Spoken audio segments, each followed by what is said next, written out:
What's going on YouTube? It's Christian from the Quantum Gamers here today, and I'm bringing you a Charizard deck profile for the June 2019 standard format. Now before I get into this profile, make sure you like and subscribe, as it'll help our channel grow in its beginning stages, and ring that bell to stay up to date on all the latest content. Now something about this deck I'm showing you is that I am preparing for the August rotation, since that's been announced, so I've been cutting out things like Guzma and Choice Band. Not everything in this deck is safe, but we've got another 2 months before that hits, and when it does, we'll only be able to use cards from Ultra Prism and Dragon's Majesty onward.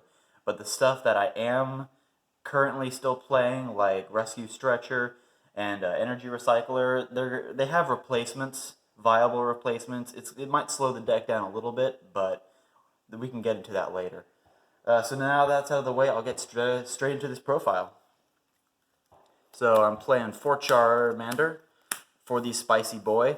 What you do with these is you use them for the 70 HP and the 30 damage that you can do, and also discard that to start fueling up your discard pile early. And that's why I play these. I'm also playing the 4 Charizard. Deck's all about him. You know him, you love him. He is an absolute beat stick. And what he does is he puts 2 damage counters on himself every turn, and then he puts 2 fire energy from deck attached to him. So it's a 1-turn setup, and he just goes ballistic. And you still got that extra attach energy for turn for you to work with, so that's also very nice. I'm playing 2 Salandits and 2 Salazzles. This is the engine of the deck. This also came out in Unbroken Bonds, so it's very new. You could also play the 60 HP variant that came out in Dragon's Majesty because, as you I'm sure already know, that's safe from rotation.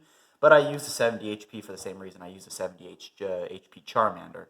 And this has the exact same effect as Heat Factory. You pitch a fire energy and you get a draw 3. It's insane. It's an incredible ability, and it's everything fire support needed at this point. 2 Jirachis. Jirachi is easily an insane ability. You Stellar Wish, you put it asleep, and then it searches from the top 5 cards of your deck. Put any trainer card you find there into your hand, and then shuffle it back into your deck. This falls asleep, but that's not the end of the world, because we have the access to cards like Switch and a Skateboard, so you can go straight into your plays if you have a rare candy hit off of your Jirachi. Then the last Pokemon we play is Victini Prism Star. It's an insane effect. We used to be playing Energy Evolution EV and Flareon GX because Flareon GX's GX ability has the exact same effect where it does damage depending on how many fire energies are in your discard pile, and then it would shuffle all of those back.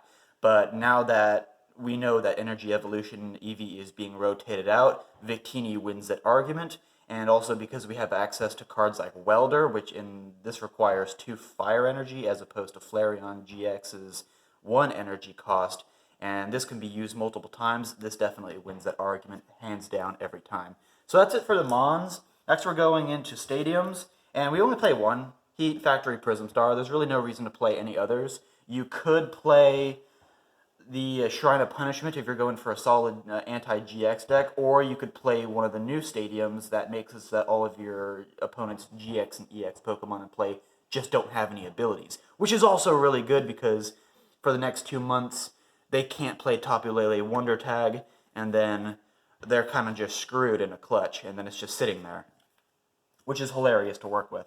Going into supporters is pretty easy.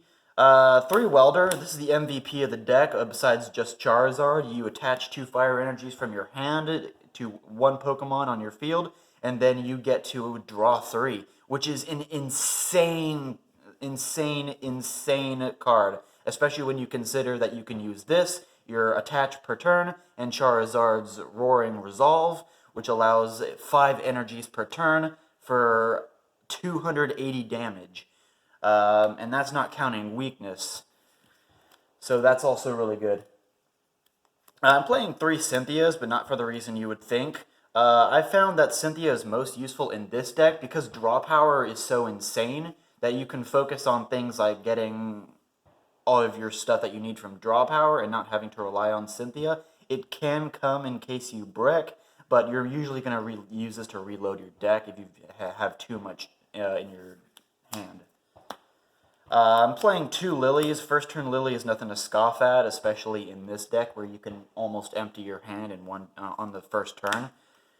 So that's good. I'm playing one Erica's Hospitality for the same reason as Lily, but Erica's Hospitality doesn't have exactly the same limitations as Lily, especially late game. Erica can be much, much better. I'm playing Pokemon Fan Club. I was opting, before the Unbroken Bonds support came out, I was opting to play Professor Elm's Lecture, and I was using the 60 HP Charmanders. I was also playing the Pidgeotto Airmail engine, but because that's just been outdated, I've just used Pokemon Fan Club, but also because it can search Jirachi. Elm's Lecture requires that you have 60 HP or less, but you do get one more. If you want to, you can play the Dragon's Majesty Salandit because it has 60 HP, but I don't. And then finally, Brock's Grit. Like I said, Brock's Grit is one of those cards that's going to be replacing stuff like Energy Recycler and Rescue Stretcher up here in 2 months. So I might have to bump this up to 2 when that happens, but for now it's fine at 1. Going into my items, I'm playing 4 of the rare candies. Because I don't play Charmeleon, you absolutely must play 4 rare candies. And really in any Stage 2 deck, it's kind of a no-brainer. You all know what it does. You evolve from hand straight into a Stage 2.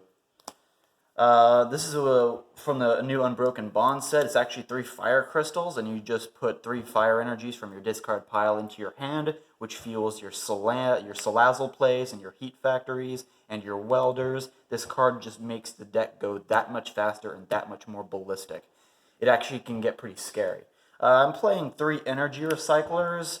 I already said Brock's Grid is probably going to replace this, unfortunately, when this does get rotated out. Unless they reprint it in the next set, and then we're just going to lose it. I mean, it's not all hope is lost, because they still might. I'm playing 2 skateboards. This is for your Jirachi. It's really, really good. It's not just for Jirachi either. It just retreats for 1 less colorless energy, and even if it's paralyzed or asleep, so you can get around funky status conditions. I'm playing 2 Ultra Ball. I was playing 3, but I really don't need it now that I'm playing Pokemon Fan Club. And Ultra Ball is going to get rotated out anyways. I'm playing 1 Pokemon Communication. This is the other reason I'm only playing 2 Ultra Balls. If your draw power is insane enough, you're really only going to need this. Fiery Flint. This is a new addition to the deck. I'm still kind of experimenting with this, but so far it seems to be a really good card. You discard 2 energy. You discard 2 cards, and you search your deck for 4 fire energies.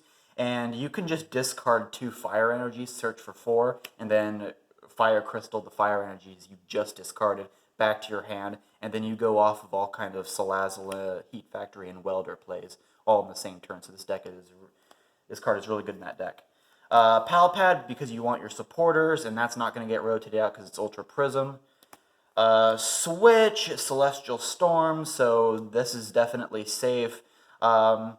I only play this because sometimes I'm not going to get the escape board on my Jirachi when I need to, so this is the other way that I do that. Then I've also got Rescue Stretcher. Rescue Stretcher is going to get rotated out. There's no avoiding it unless they reprint it, but for now, Brock's Grit is my go-to replacement. But for now, since we have it, it has the advantage of being adding a Mon directly to your hand, so that's why I play that.